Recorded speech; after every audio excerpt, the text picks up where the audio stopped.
Well, good afternoon, ladies and gentlemen. Thank you for coming out today. My name is Donald Kennan. I'm Vice President of the U.S. Capitol Historical Society, where I oversee our scholarship and educational programs. It's my pleasure to welcome you to today's Brown Bag book lecture. I'd like to invite you back again on Thursday when we will have our second March Brown Bag lecture featuring a book by Joseph Wilkins, a historical novel. It's the first time we've had a book discussion of a historical novel. It's about Speaker Thomas Brackett Reed and the contentious 51st Congress. And if you've had a chance to read it, you'll enjoy meeting the author. If you haven't, come anyway and listen to him talk about the book and his research in doing it, and maybe get some pointers. I don't know, we probably have some budding authors in our audience, either here or on C-SPAN.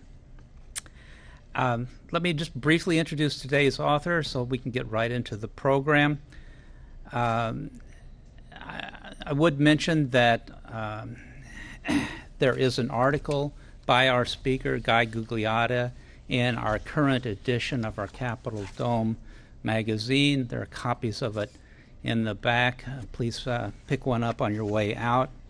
It's also available online in an interactive version at the Historical Society's website, www.uschs.org. As I mentioned, our speaker today is Guy Gugliotta.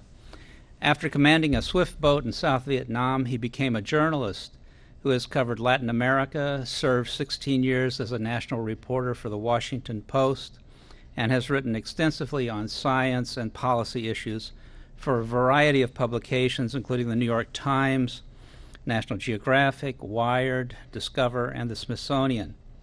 He is here today to discuss his recent book, Freedom's Cap, The United States Capitol and the Coming of the Civil War, a book that explores one of the most interesting periods in the history of the Capitol and Congress, and several of the most interesting personalities that have graced the United States Capitol building. So, Guy, the podium is yours.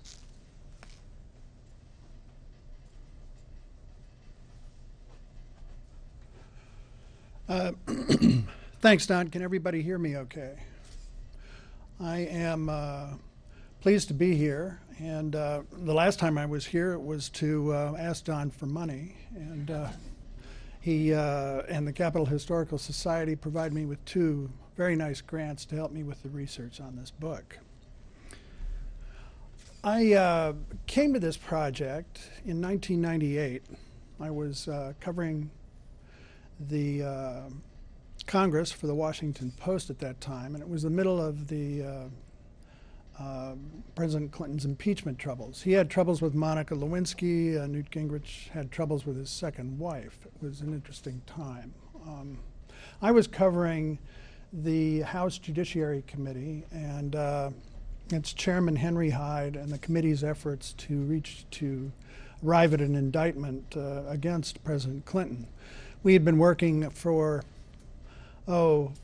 maybe 16 days straight. It was 1998 was like that. And finally, the press secretary for Representative Hyde, a lovely guy named Sam Stratman, who was a Capitol buff, said, forget about this. We're not covering this anymore today. Let's take a tour of the U.S. Capitol, and I'll show you around. So the first thing we did was climb the staircase between the inner dome and the outer dome to the catwalk that goes around the rotunda on the inside. After I had my death grip on the rail and opened my eyes and looked down, I thought to myself, my God, this is really an incredible view. I didn't know that you could do this. Capitol was a place where I worked. It wasn't really a place that I noticed at all. I mean, of course, you know what the Capitol is, but you never really think about it as a building. Next, Sam took us up to this little, that little catwalk there. And after I had my death grip around the rails up there and looked down 300 feet, I thought to myself, my God, this is really something. And then, during the process of this little tour, I found out that the modern U.S. Capitol, that is to say, the two wings and the dome, were built between 1850 and 1865.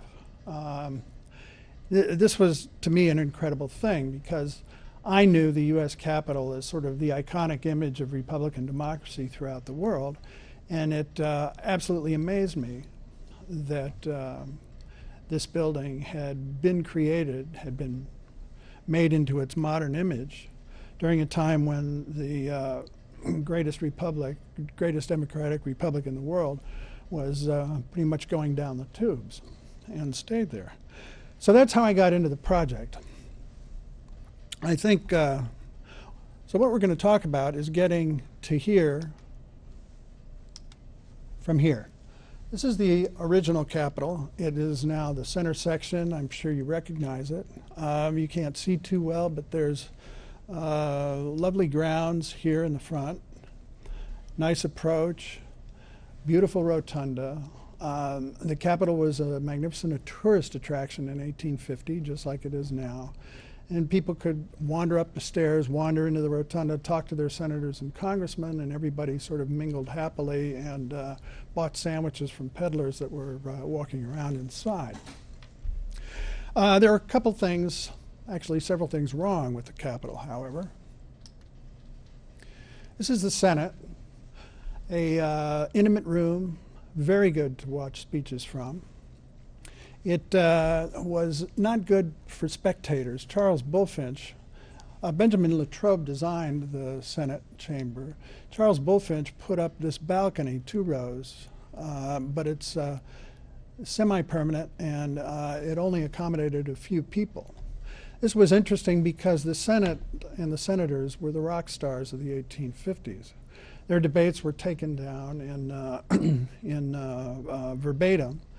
And the Congressional Record of that time, known as the Congressional Globe, was reprinted, and their debates were reprinted in their entirety in newspapers up and down the eastern seaboard and deep into all the way to St. Louis at that point. This was no surprise. After Andrew Jackson, all of the presidents that served up to 1850 were one-termers, and several of them were really dreadful. And the two that I'm particularly involved with in Freedom's Cap, Franklin Pierce and James Buchanan, were really dreadful. And so that most of the action took place in the Senate, where you could see Henry Clay, John C. Calhoun, Daniel Webster, Thomas Hart Benton, Stephen A. Douglas, Jefferson Davis, Sam Houston. These were the names that everybody knew. Not only did everybody know them, but they stayed. They were in Washington all the time. Franklin Pierce, James Buchanan, John Tyler, Polk, they came and went. But the senators were forever, and so they were the stars. People loved to be able to get seats in the gallery there and watch the debates. There was another thing that was wrong, though, besides having not too much space, was that the Senate was very hot in the summer, very cold in the winter. There were 2 stoves that sat behind the vice president's chair, because the vice president was actually served as the president of the Senate. And the senators would walk behind the president of the Senate, and these old guys with their hands on their behinds and walking around and standing in front of the stoves, warming their hands. And when they weren't doing that, they were sitting in their chairs with wrapped in buffalo robes and wrapped in blankets. Sam Houston wore a Mexican poncho and a big sombrero, which and leaned back and carved little hearts and handed them off to the ladies in the gallery during debate. So that's what it was like. The second bad thing about it was that everybody in the House and Senate chewed plug tobacco or took snuff.